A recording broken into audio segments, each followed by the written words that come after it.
আসসালামু আলাইকুম প্রিয় দর্শক, আমাদের আজকের পর্বটি বাংলাদেশের বিদ্যমান বিদ্যুৎ আইন নিয়ে। বাংলাদেশের সর্বশেষ বিদ্যুৎ আইনটি 2018 সালে প্রণীত হয় এবং এটি বিদ্যুৎ আইন 2018 নামে বর্তমানে পরিচিত। বিদ্যুৎ আইন 2018 মূলত বিদ্যুৎ উৎপাদন, সঞ্চালন, সরবরাহ ও বিতরণ খাতকে আধুনিকীকরণ, স্বচ্ছতা ও জবাবদিহিতা নিশ্চিত করার জন্য প্রণীত। এটি পুরনো ইলেকট্রিসিটি অ্যাক্ট 1910 রহিত করে নতুন কাঠামো তৈরি করেছে। এই আইন প্রণয়নের উদ্দেশ্য ছিল বিদ্যুৎ খাতের উন্নয়ন এবং সংস্কার সাধন, ক্রমবর্ধমান বিদ্যুৎ চাহিদা পূরণ, গ্রাহক সেবার মান উন্নয়ন এবং পুরনো আইন রহিত করে আধুনিক আইন প্রণয়ন করা। এই ইলেকট্রিসিটি অ্যাক্টের মাধ্যমে ইন্ডিপেন্ডেন্ট সিস্টেম অপারেটর বা আইএসও প্রতিষ্ঠা করা হয়েছে, যা বিদ্যুৎ উৎপাদন এবং সঞ্চালন কার্যক্রম সমন্বয় করবে। এছাড়া বিদ্যুৎ উৎপাদন, সঞ্চালন এবং বিতরণে দক্ষতা বৃদ্ধির জন্য নতুন নীতিমালা প্রণয়ন করা হয়েছে। এই আইনে বিদ্যুৎ লাইন, প্ল্যান্ট পরিবর্তন এবং ভূগর্ভস্থ পাইপ বা নর্দমার কাছাকাছি বিদ্যুৎ সরবরাহ লাইন স্থাপনের নিয়মাবলী নির্ধারণ করা হয়েছে। বিদ্যুৎ অবকাঠামো নির্মাণের নিরাপত্তা এবং মান বজায় রাখার নির্দেশনা দেওয়া হয়েছে। বিদ্যুৎ খাতের জবাবদিহিতা এবং স্বচ্ছতা নিশ্চিত করার জন্য জোর দেওয়া হয়েছে।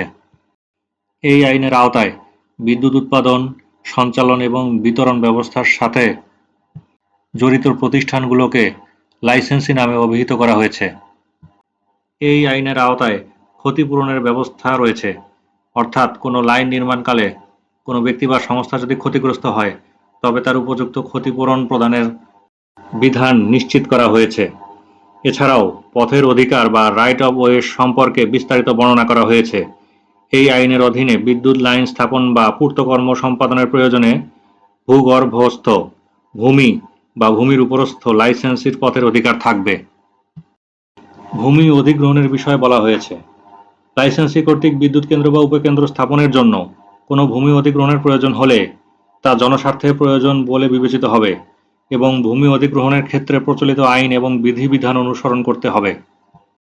এই আইনের আওতায় একজন প্রধান বিদ্যুৎ পরিদর্শক এবং প্রয়োজনীয় সংখ্যক বিদ্যুৎ পরিদর্শক নিয়োগের বিষয়ে বলা হয়েছে। এই আইনের আওতায় বিদ্যুৎ চুরির দণ্ড নির্ধারণ করা হয়েছে। কোনো ব্যক্তি বাসগৃহ বা কোনো স্থানে ব্যবহারের উদ্দেশ্যে বিদ্যুৎ চুরি করলে অনধিক 3 বছর কারাদণ্ড অথবা চুরিকৃত বিদ্যুতের মূল্যের দ্বিগুণ অথবা 50,000 টাকা অর্থদণ্ড অথবা উভয় দণ্ডে দণ্ডনীয় হবে। আর শিল্পক্ষেত্রে কোনো ব্যক্তি শিল্প ও বাণিজ্যিক ব্যবহারের উদ্দেশ্যে বিদ্যুৎ চুরি করলে অনধিক 3 বছর কারাদণ্ড অথবা চুরিকৃত বিদ্যুতের মূল্যের দ্বিগুণ অথবা 5 লক্ষ টাকা অর্থদণ্ড অথবা উভয় দণ্ডে দণ্ডনীয় হবে। এর বাহিরে বিদ্যুৎ অপচয়ের জন্য দণ্ডের বিধান রয়েছে। বৈদ্যুতিক যন্ত্রপাতি চুরি, অপসারণ বা বিনষ্ট করার জন্য দণ্ডের বিধান রয়েছে এবং চুরিকৃত মালামাল দখলে রাখার জন্যও দণ্ডের বিধান রয়েছে। বিদ্যুৎ আইনের বেশ কিছু ধারা এবং নিয়মাবলী সচেতন নাগরিক হিসেবে আমাদের সকলেরই জানা থাকা প্রয়োজন এবং এর বাহিরেও দুর্ঘটনা এড়ানোর জন্য বেশ কিছু বিষয়ে আমাদের সতর্ক থাকাটা অত্যন্ত জরুরি। বন্যার সময় দুর্ঘটনা এড়ানোর জন্য আমরা কেউ ইলেকট্রিক পোলের নিকটে যাব না, কারণ এ সময় ইলেকট্রিক পোলগুলো ইলেকট্রিফাইড হয়ে থাকার যথেষ্ট সম্ভাবনা থাকে। তাই বন্যা এবং ইমার্জেন্সির সময় ইলেকট্রিক পোল, ট্রান্সফরমার এবং ইলেকট্রিক টাওয়ার থেকে নিরাপদ দূরত্ব বজায় রাখা প্রয়োজন। আরেকটি বিষয় হলো, প্রায়শই লক্ষ্য করা যায়, বিশেষ করে পুরানো ঢাকা সহ বাংলাদেশের অধিকাংশ শহরে ওভারহেড হাই ভোল্টেজ ডিস্ট্রিবিউশন ট্রান্সফরমারের ঠিক নিচেই কিছু কিছু মানুষ দোকান পেতে বসেন।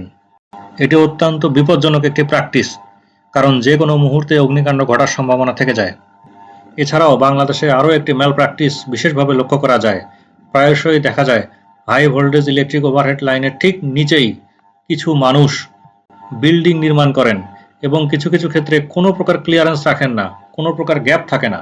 এর ফলে ভবিষ্যতে ঝড় বৃষ্টির সময় মারাত্মক দুর্ঘটনা ঘটার সম্ভাবনা থেকে যায়।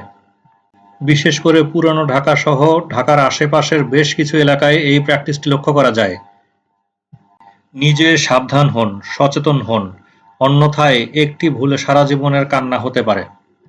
অনেকেই তাদের ভবনগুলি এমনভাবে নির্মাণ করেন যে বিদ্যমান ইলেকট্রিক লাইন থেকে ভবনের নিরাপদ দূরত্ব বজায় রাখেন না।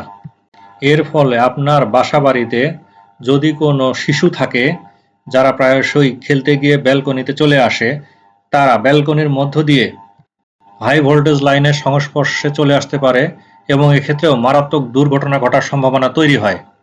শিশুদের মাঝে সাধারণত এই বিষয়গুলোতে কোনো সেন্স থাকে না, তবে আপনি বড় হয়ে যদি এ ধরনের ননসেন্সের মতো কাজ করে থাকেন, তাহলে দুর্ঘটনার দায়-দায়িত্ব আপনাকেই বহন করতে হবে।